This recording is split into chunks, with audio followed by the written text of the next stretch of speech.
Orang yang diuji kakinya untuk datang tablik akbar, siap. Diuji matanya untuk menengok Al-Quran, siap. Diuji telinganya untuk mendengarkan ceramah, siap.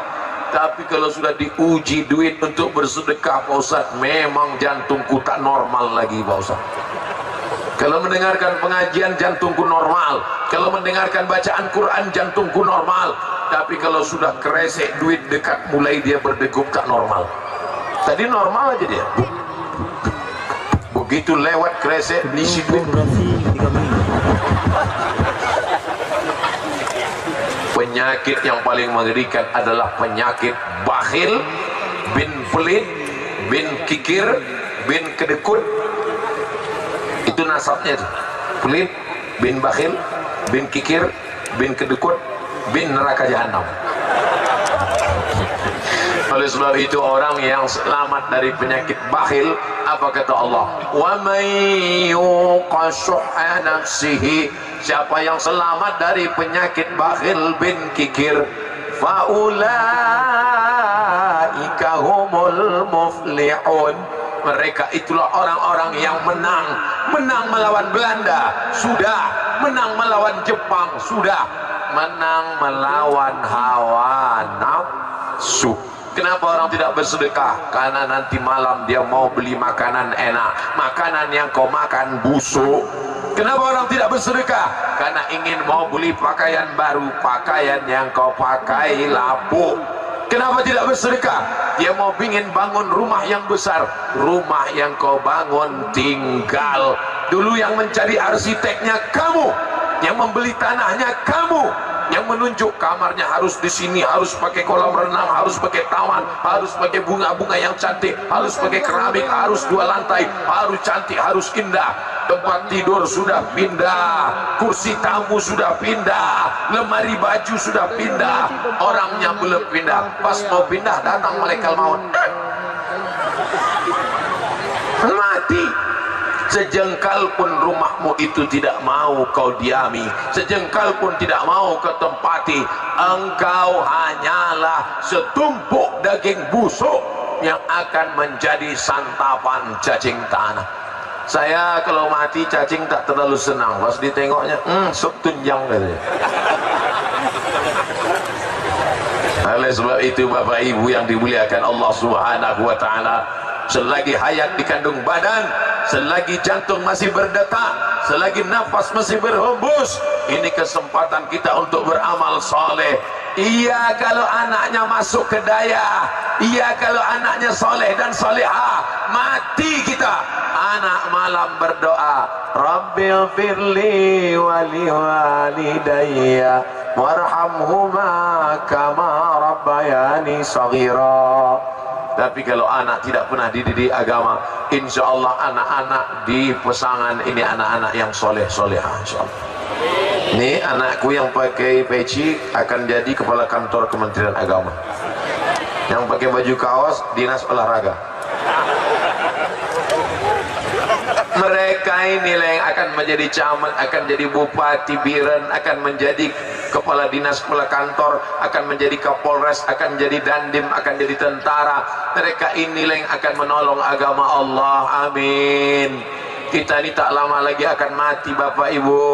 Saya lahir 1977, ke Mesir tahun 1998, pulang dari Mesir 2002, mulai masuk ke Aceh ketika diusir dari Hong Kong. Acara peringatan tsunami bulan Desember tahun yang lalu datang, sudah lebih setahun setengah. Hari ini umur sudah 42 tahun. Saya hitung, insya Allah mati 2040. Lahir 1977, 2040 umur 63 tahun. Kalau sampai dulu orang meninggal, kenapa dia meninggal? Ditembak Belanda, mati syahid. Kenapa dia meninggal? Ditembak Jepang, mati syahid. Kenapa dia meninggal? Karena ada konflik, mati syahid. Tapi orang sekarang, kenapa dia meninggal? Makan kambing berkunang-kunang, darah tinggi, mati. Kenapa dia meninggal? Makan durian, minum kopi berkunang-kunang, mati. Kenapa dia meninggal? Ditekan bininya, minum racun tikus, mati. Kenapa dia meninggal? Minum teh manis, diabetes meletus, mati. Kenapa dia meninggal? Makan emping melinjo, asam urat, mati. orang mati, rumah sakit makin besar, dokter spesialis makin banyak, tapi nyawa tidak bisa tertolong. Betul apa salah omongan saya? Yang bilang salah nggak apa-apa, saya nggak marah, bilang aja salah. Pas saya tanya betul apa salah? Salah.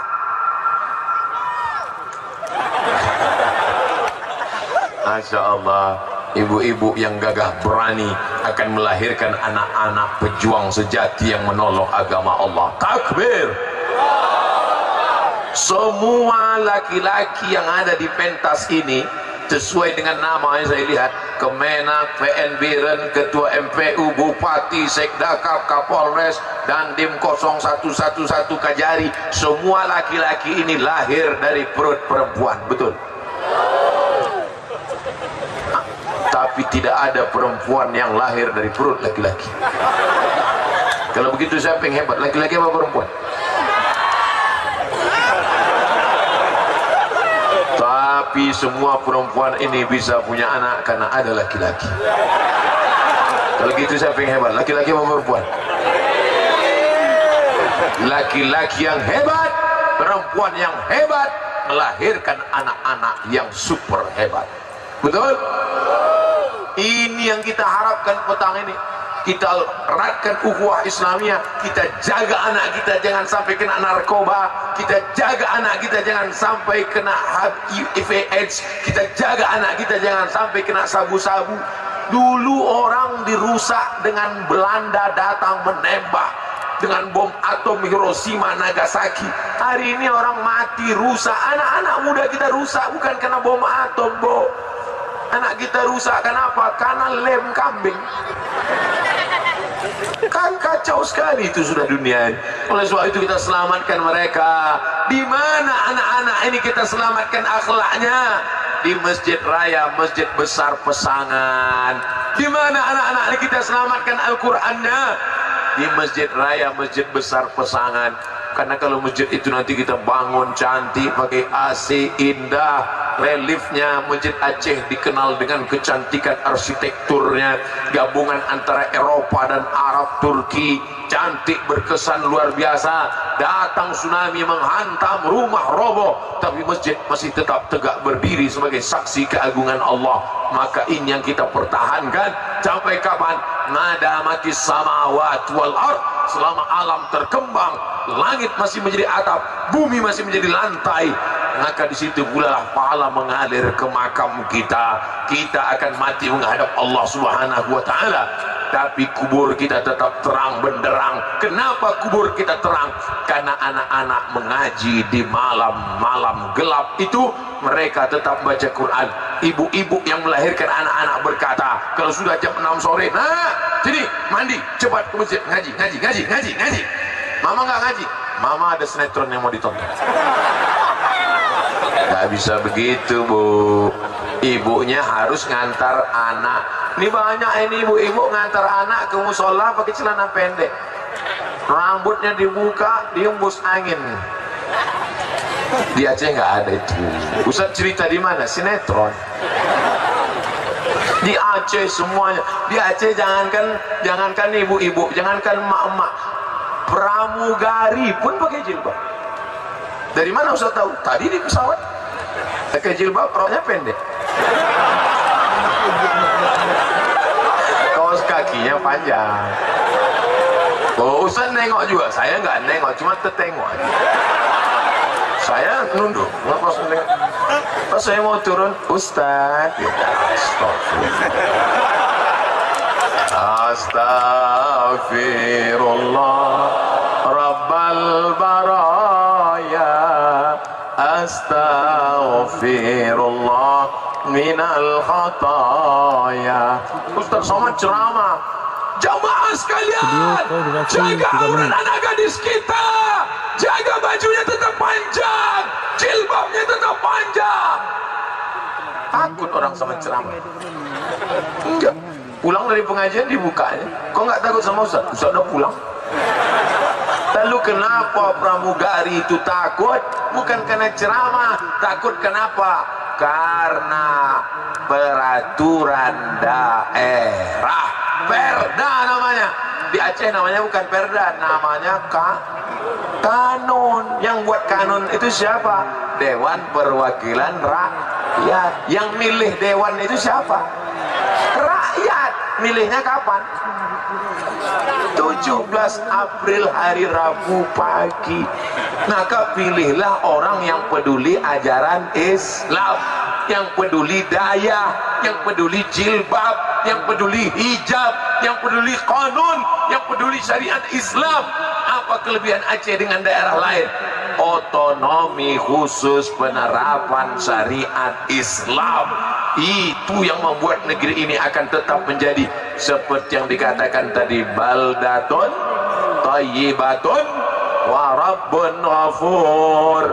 Amerika itu baldatun thayyibatun, negerinya baik, banyak pekerjaan, tapi Rabbun belum tentu ghafur. Maka harapan kita, negeri kita aman, damai, tentram.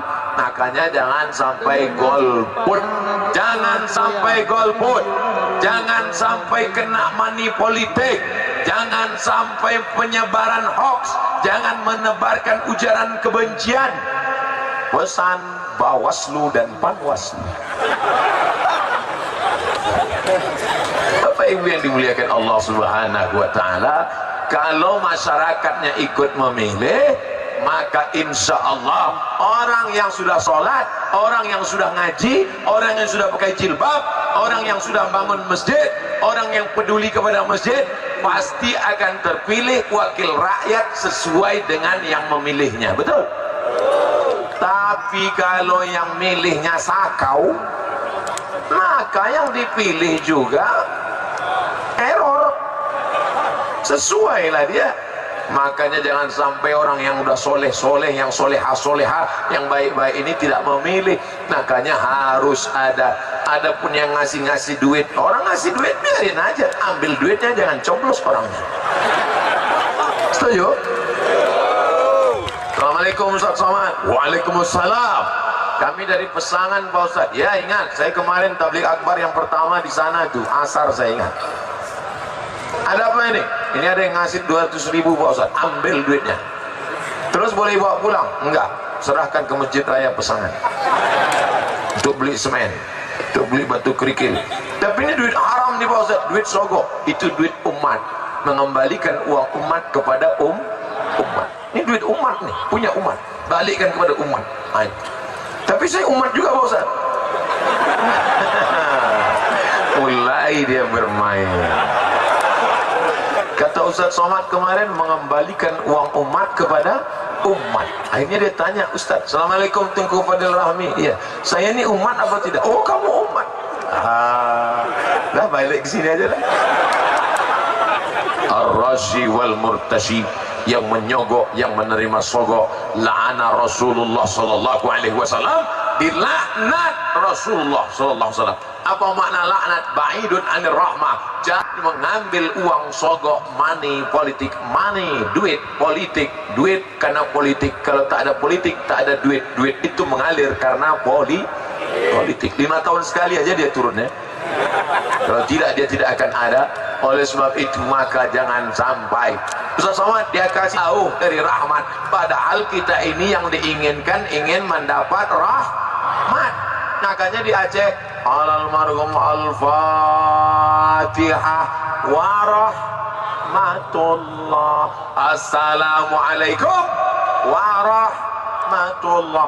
Allahumma gfir lahu warhamhu rabbil firli warhamni. Yang kita inginkan ini rahmat. Ini 200.000 haram, 2 juta banyak itu. Sekali haram tetap 2 juta ini Ustaz, haram. Kalau kita bagi 2 Ustaz, ulama tidak sepakat. Sebagian ada juga yang mengatakan makruh. Setelah saya baca beberapa kitab, ternyata kemarin yang saya sampaikan di Pesangan itu baru 1 mazhab saja. Ada 3 mazhab lagi yang mengatakan makruh. Jadi gimana Pak Ustaz? Sebenarnya masih makruh, agak dekat-dekat ke haram. Kalau untuk Ustaz 1,5 juta halal. Ustaz antuin. Saudara yang dimuliakan Allah Subhanahu wa taala, Mari kita selamatkan umat ini. Oleh sebab itu makanya sholat subuh berjamaah, setelah sholat subuh berjamaah tablik akbar, habis itu sarapan, habis itu kerahkan masyarakat, maka terbantulah bapak-bapak dari kepolisian, tentara, bawaslu, panwaslu, maka terpilihlah putra-putra bangsa yang terbaik-terbaik, yang gambar-gambarnya sudah bersebaran. Ustaz Somad ngomong gini kan, jangan-jangan Ustaz ini nyalek ini. Enggak, saya bukan caleg, enggak level lah ya. Caleg itu kan yang fotonya yang manjat-manjat pokok kayu itu. Terus foto saya bukan di pokok kayu, nih foto saya. Bapak Ibu yang dimuliakan Allah Subhanahu wa taala. Oleh sebab itu yang diinginkan Ustaz Somad ini apa sebetulnya? Ustaz Somad tidak ingin umat ini mubazir. Mubazir itu kan buang-buang makanan, betul. Mubazir itu kan buang-buang minuman, betul. Mubazir itu kan buang-buang pakaian, betul. Ada satu mubazir, apa dia? Membuang suara umat Islam kepada yang tidak layak untuk menerima amanah. Itu juga salah satu bentuk mubazir. Saya sangka tadi drone, rupanya ikan terbang ke atas. Bapak Ibu yang dimuliakan Allah Subhanahu wa taala, kita ingin pertemuan kita petang ini mendatangkan rahmat dan barokah insyaallah. Amin. Tadi saya mulai ceramah jam 5.15, sekarang jam 6.15. Ternyata saya sudah ceramah 60 menit sesuai kode etik di botol 600 ml. Tak terasa, saya tadi nyangka ini kalau begini keadaannya kayak yang di dunia berkasih sayang, karena aku yang datang ini orang Melayu dari Provinsi Riau menyeberangi Sumatera Utara, naik pesawat. Dulu agak dekat dulu ke Aceh ini, sekarang makin jauh. Dulu dari Pekanbaru, sekarang dari Pekanbaru ke Jakarta dulu. Habis dari Jakarta baru terbang lagi ke Medan. Panas, jamaah sudah petang, paling-paling ini kultum, kuliah 7 menit aja selesai ini. Rupanya bisa saya ceramah sampai 60 menit di lapangan Blang Hasan.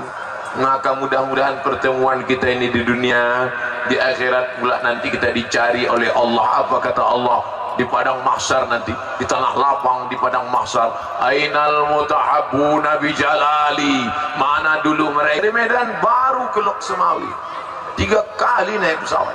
Naik pesawatnya nggak apa-apa, jumpa